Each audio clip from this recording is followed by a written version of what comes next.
필기 준비를 하시기 바랍니다. 서강대학교 2018학년도 수시대비 논술 모의고사 경제, 경영계열 문제 보겠습니다.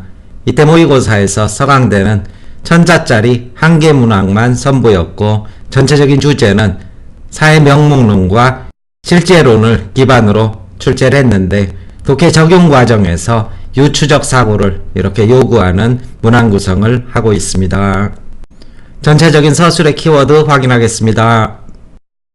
문제에서는 제시문에서 두 가지 입장을 유추하고 가를 비판하라 이런 요구를 하고 있고, 제시문 가에서는 사례 지문을 소개를 하고 있는데 외교관의 위법행위 즉 비윤리적 행동이 출신 국가의 사회문화적 부패의 정도에 따라서 결정된다는 사회 실제론의 그런 주장을 소개를 하고 있습니다.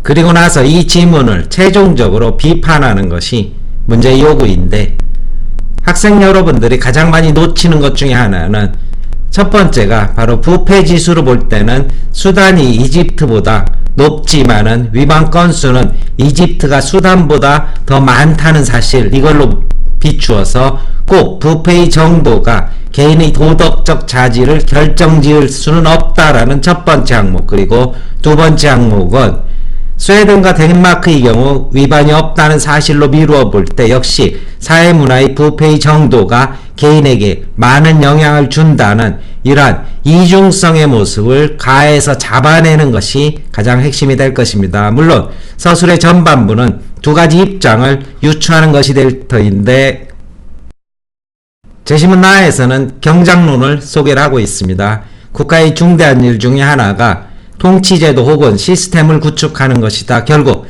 제도나 시스템이 국민 개개인의 행동 양식을 구속할 수 있다 이렇게 본다면은 결국 나의 경장론은 사회 실제론에 해당이 될 것이고, 이 책은 사실 창업, 나라를 세우고 수성하는 단계 그리고 경장의 단계 이 부분은 혁신에 해당한다는 측면에서 개인의 자질과 노력 이런 것들을 중시하겠지만 주어진 제시문은 수성의 단계에서 딱 끊어놓음으로써 실제론의 그러한 것을 뒷받침하는 주장이 될 것이고, 제시문 다에서는 턱에 뽀뚜루라 불리는 나무를 꽂고 다니는 조회족의 모습을 설명을 하고 있는데 잠깐 보고 넘어가겠습니다. 바로 이 모습이죠. 아이들 또한 예외가 아닙니다.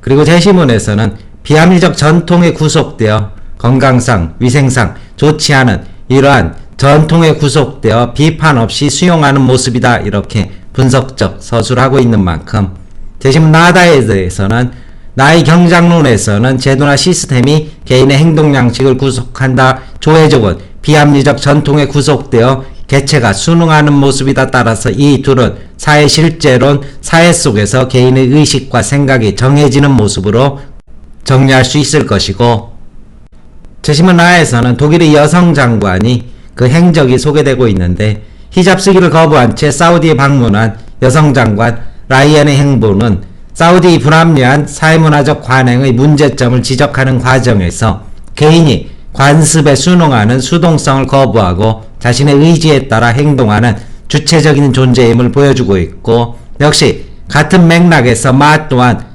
흔히 휘슬블로잉이라 말하는 내부 고발자 이야기를 하고 있는데, 공익근무요원이면 상당히 취약한 그러한 입지인데도 불구하고 공무원 조직의 불합리한 관행을 고발함으로써 개인은 조직과 사회에 압도되지 않고 사회 구조와 역사를 변화하는 주체가 될 수 있음을 보여준다. 따라서 이것은 사회 명목론과 연결될 수 있을 것이고, 대학 측 답안지를 보면 이 제시문 나다 그리고 라마의 이야기를 하나도 쓰지 않고 바로 실제론과 명목론이라는 이러한 이야기로 전반부를 채우고 있는데, 현실적으로 학생들 답안지가 그렇게 되긴 어려울 것입니다. 따라서 간단하게 제시문에서 바로 경장론은 조회족은, 독일의 여성 장관은, 내부 고발자는 이러한 정도의 인용을 토대로 해서 무엇보다도 대학 측에서도 이러한 이름 자체가 중요하지는 않다고 밝히고 있습니다. 따라서 바로 여기에서는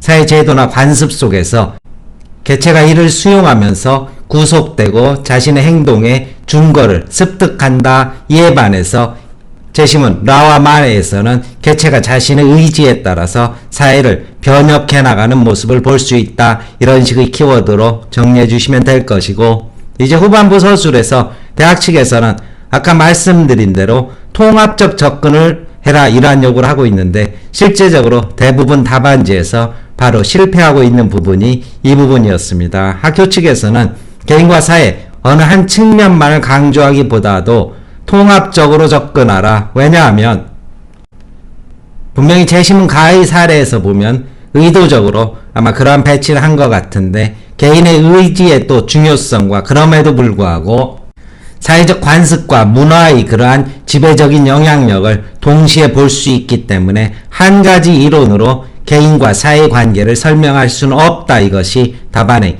핵심적인 요구사항이 된다는 사실, 학생 여러분들은 기억해 두시기 바라겠습니다. 답안 정리해 보겠습니다. 대학 공개 답안입니다. 예시 답안입니다. 가는 유엔 파견 대사들의 위법 행위는 대사들 출신 국가의 부패 인식 지수에 의해서 설명 가능하다는 주장이다.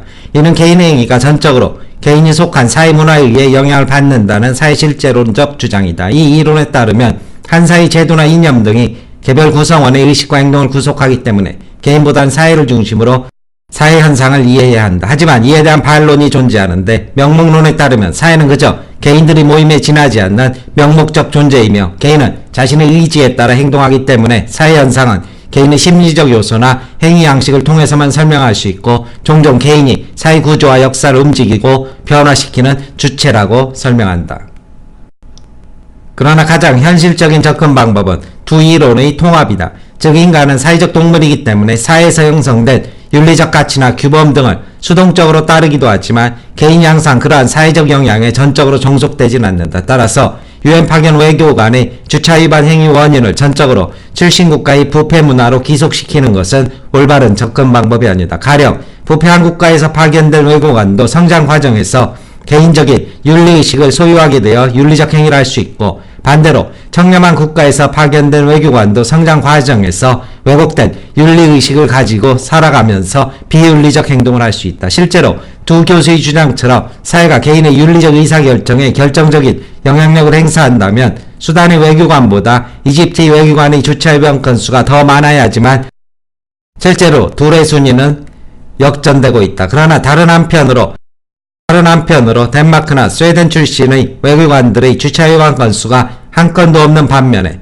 수단과 이집트 출신 외교관의 위반 건수는 무려 130건이나 차이가 난다는 점을 보면 외교관의 비윤리적 행위를 온전히 개인의 도덕성만으로 설명하기에는 한계가 따른다. 이상을 종합해 볼 때 사회적 영향력만을 강조하는 가의 주장은 편협한 시각이라고 평가할 수 있다. 설명 마치겠습니다.